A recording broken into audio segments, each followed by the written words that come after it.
Potential draft day trade partners?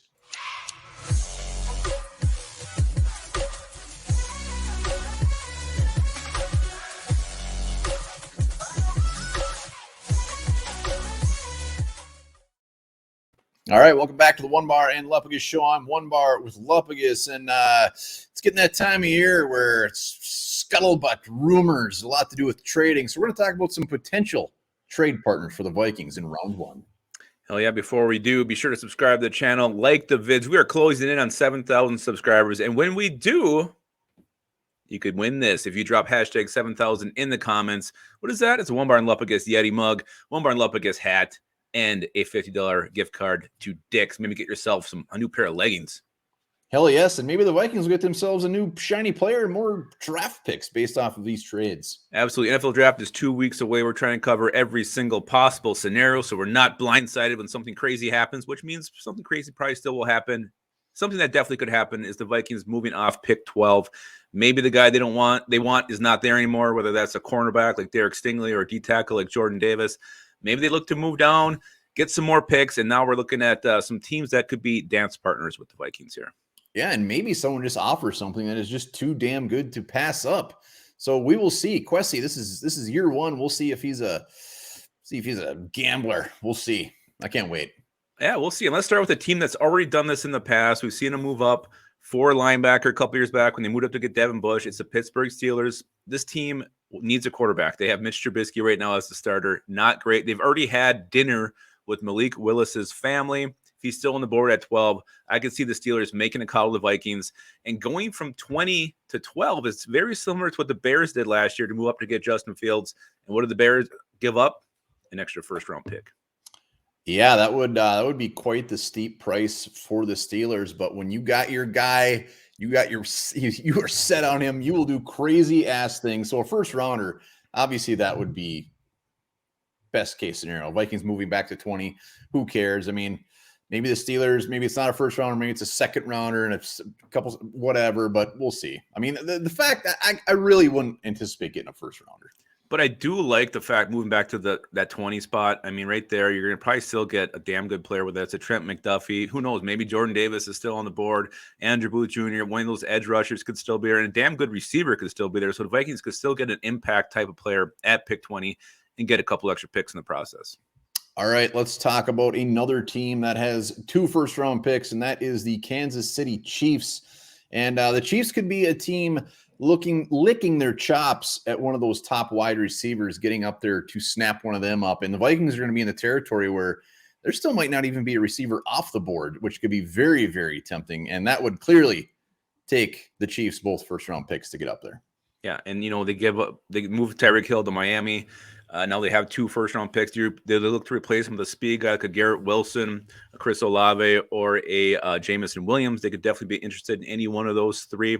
Now, here's the thing. The Vikings move way back to pick 29 and 30. It kind of changes who you're looking at there. I mean, maybe you're looking at a different position now, a safety like a Dax Hill, Lewis Cine, maybe even like a Travis Jones at D tackle. Your options are going to be a lot different than what they're going to be at 20.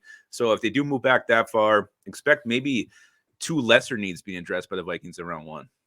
Yeah, and really, I go back and forth on this one. I like the thought of having 2 picks, but damn, that's a long way. I mean, the boom value you are losing at that pick 12 does not sit well with me. No, it shouldn't. And like I said, it's going to change who's going to be there and what positions you ultimately upgrade at that spot. But who knows? Who knows? Maybe the Chiefs could do the 2 picks and throw in David Putney because Questy feels like it. Maybe they could do that. Maybe they'll throw in Mecole Hardman.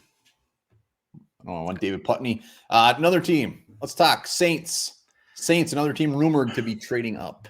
Yeah, this is weird because why did the Saints basically exchange a first-round pick next year for a first-round pick this year? It's kind of a head-scratcher trade they made with the Eagles. That's their problem. Well, it is. And now they have 2 picks. Where are they sitting at? I just looked this up. 19 and 16. They got 20 and 16, I believe.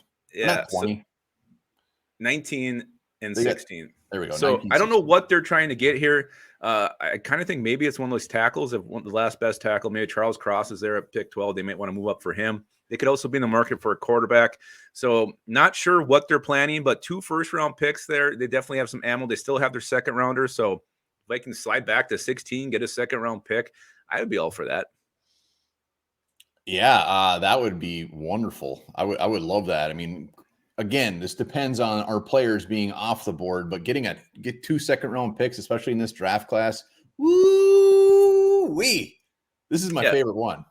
Well, I mean, because that it'd be huge. And you can get like a Cole Strange in round 2 and then still hit another area of need. I mean, if you move down, let's say you get Trent McDuffie at 16, then you come back with a Cole Strange and Travis Jones in round 2. That's a pretty damn nice threesome there to start your draft. Your first draft as a GM if you're Kwesi Adolfo-Mensah. So definitely an option with the Saints. Again, I'm just very confused what they're trying to do, who they're hoping to get. Yeah, it is true. It could be anybody. Like we said yesterday in the live, they gave up, first round pick to get Marcus Davenport. So it could be any player. Who knows who they have their eye on, those damn crazy ass Saints. Let's talk about a team that the Vikings could move up with. And to me, one is the New York Jets. They held the 4th pick, and I think it's also the 10th pick.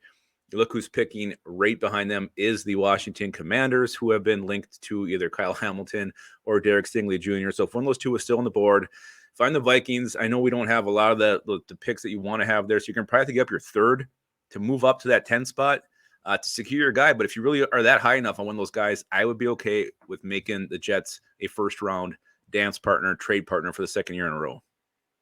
Yeah, I mean, again, this one, it would have to be they're just completely in love with somebody, go up and get them. But the Jets are going to be a team I could see using that first pick, getting an absolute stud, but then trying to get more picks. I mean, it's the Jets. They need more players. So they're going to definitely be on the phone trying to move back a little bit. And we'll see. I don't like this one very much. I really don't want to trade up, but the thought of getting one of those top guys like a Sauce or somebody, damn.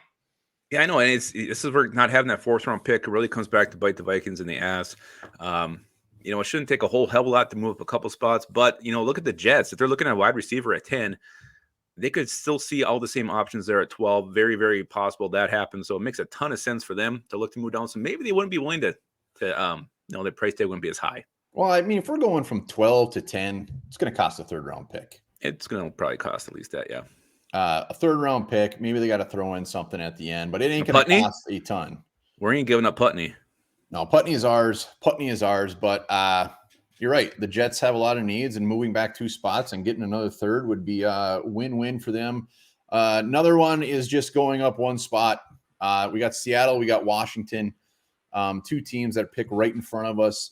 There's going to be teams out there that if Stingley's on the board, I mean, they're going to know the Vikings want him. So we could definitely just absolutely get sniped and someone goes right in front of us. So the thought of saying, why would you trade up 1 spot with Washington? Remember when the Browns did it? Who'd they get? They got Trent Richardson. I mean, it happens. Got our boy. They're going to call the Vikings and say, look, this is what they're giving us. They're going to take Derek Stingley. You better give us a better offer.